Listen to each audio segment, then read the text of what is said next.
Hey guys, Yes here with another knife review. This is actually quite a treat for myself. This is the Delica Gen 1. Um, yeah. It's something, when I look at this knife, I see, three major distinct things that Spyderco really brought into the knife community in the 80s. And these things have revolutionized the whole knife industry. Um, And this is the knife that did it. Um, wow. Anyway, so recently I went down to San Diego. I met a guy who had a bunch of knives, and a lot of them weren't in very good shape. A lot of them were pretty bad, but this one really caught my eye because of several things. One, because of how old of a Spyderco it is, and two, because of the steel it's made out of. Alrighty, so let's get started. Just as a general overview, kind of a history thing I'm going to go over. To me, Spyderco, when I think Spyderco, I think of three things. Obviously, everyone thinks of the round opening hole. That's a classic. Everything has that. This is the Delica Gen 4 and ZDP 189. I'll be reviewing that as a comparison for these two quite a bit, since they're both Delicas. I kind of wish I had a 2 and 3, but oh well, I can manage without. Anywho, like I was saying, three main things. So, opening hole, the spider edge. If you didn't know, Spyderco was one of, I believe, the company that brought serrations into the knife community, or at least into the pocket knife community, as in folders. And, when I heard that it shook me. It was ridiculous, the serrations. Everyone's got serrations, but, they were the ones who put it in.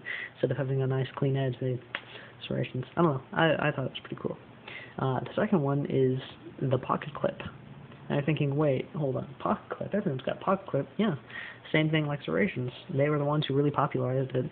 I believe Sal Glesser was actually the one who designed the FRN. That's what the handle material is. Developed by Blackie Collins, by the way. The FRN pocket clip. Now, this pocket clip is kind of a good and bad thing. It was revolutionary in its time, but it had a lot of drawbacks. Being FRN, it had a tendency to do two things. One was break. It's not very strong for this kind of design. It's great for handles, but not for something that needs to be flexible, which is a lot of the reasons why everybody started using metal pocket clips. Flexible, but still a lot stronger than plastic.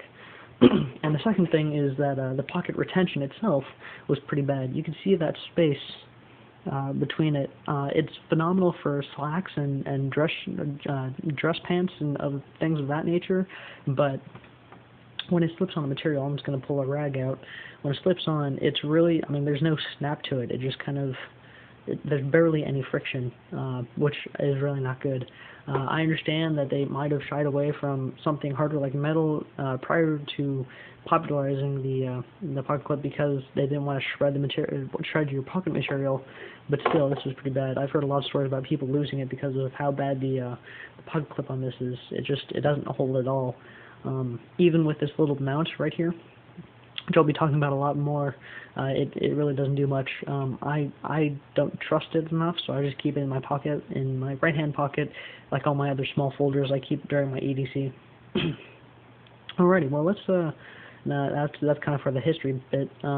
Let's just start over with the construction, general construction. Alrighty, so it's FRN handle, which is designed and developed by Blackie Collins, the knife designer who also works at Spyderco right now. Pretty interesting guy. Also created the bolt lock, the bolt lock, which Spyderco is now kind of doing a tribute to him in the Stage 3. Oh, that's another thing. The Stage 3. I know I'm going off topic, but it has that really light blue G10. They did that in honor of him creating the FRN handles, or the material at least. So that even though it's a G10, it looks like FRN. I just thought that was pretty cool.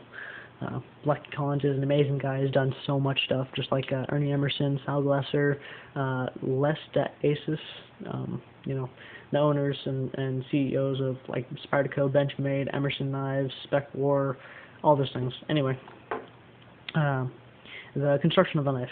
So, FRN, I'm sorry guys, I'm just getting on a lot of rants, because there's so much stuff that's just crammed in this knife that's so, historic to me. Anyway, the FRN, it's the older design. You see this on the Salt models and some of the other knives. The Tasman Salt, pretty much all the Salt knives I can think of have this kind of squarish pattern for the texturing, unlike the bidirectional texturing they have nowadays.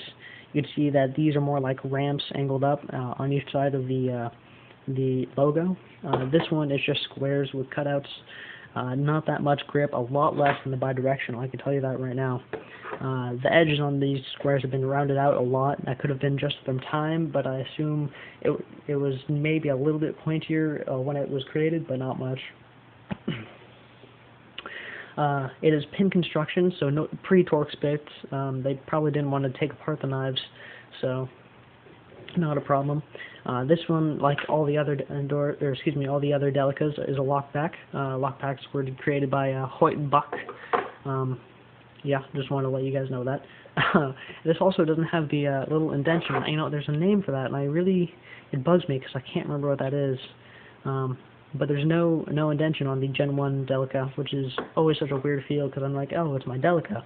Flip it open. One, the action's a little bit tougher, and two, it just doesn't feel as good undoing the lockback. So there you go. There's only two pivots for the construction of the handle. The pivot for the lock and the actual blade pivot, so one body screw.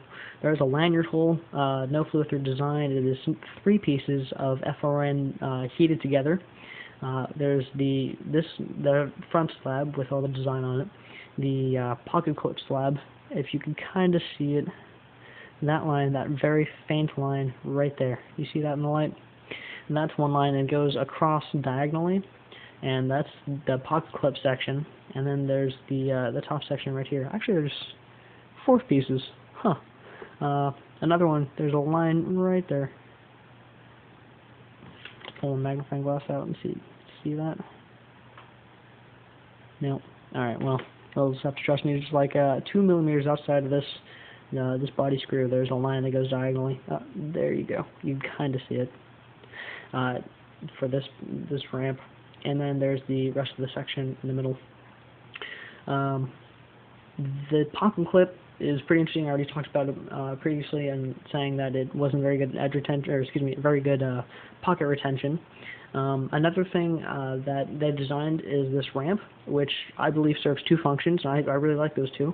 One, it allows for more more stability for the blade because there's so much more material around the actual pivot. If you could look at that, it's just a thicker block of FRN right there.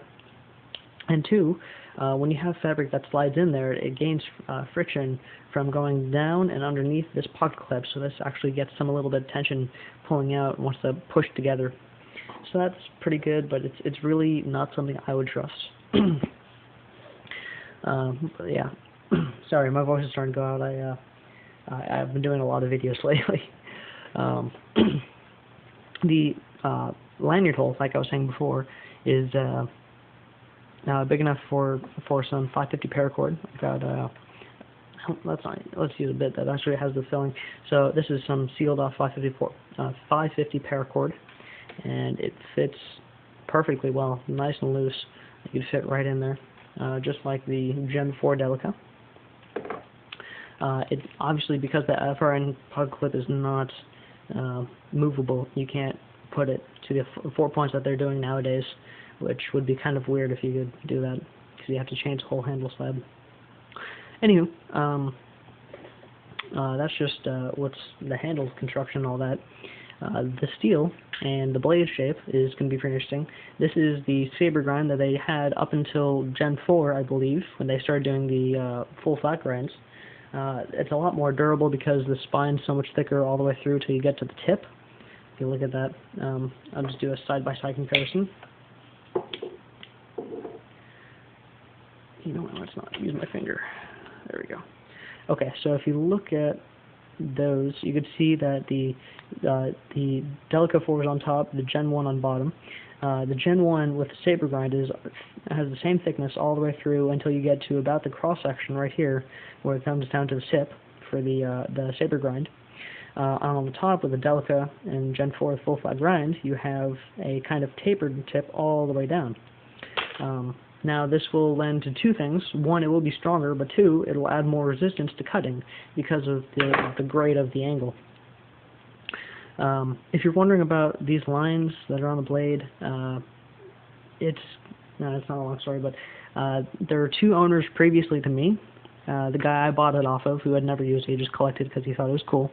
And the first one, the one that I bought it brand new, thought it was cool to take his Dremel tool and just kind of brush it against his knives because he made this really wacky design. I didn't, yeah.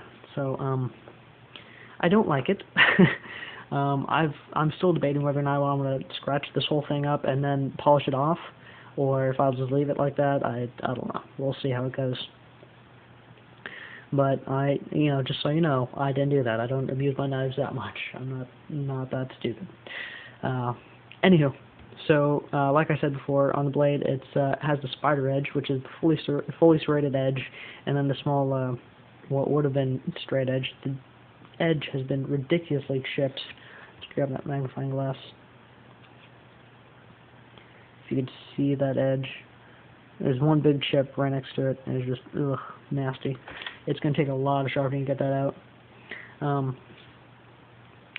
It's made out of G2 or Jin2 stainless steel. It's a Japanese steel, I believe, made by Takafu Cutlery, but don't quote me on that. I'm a little shaky on the information about G2.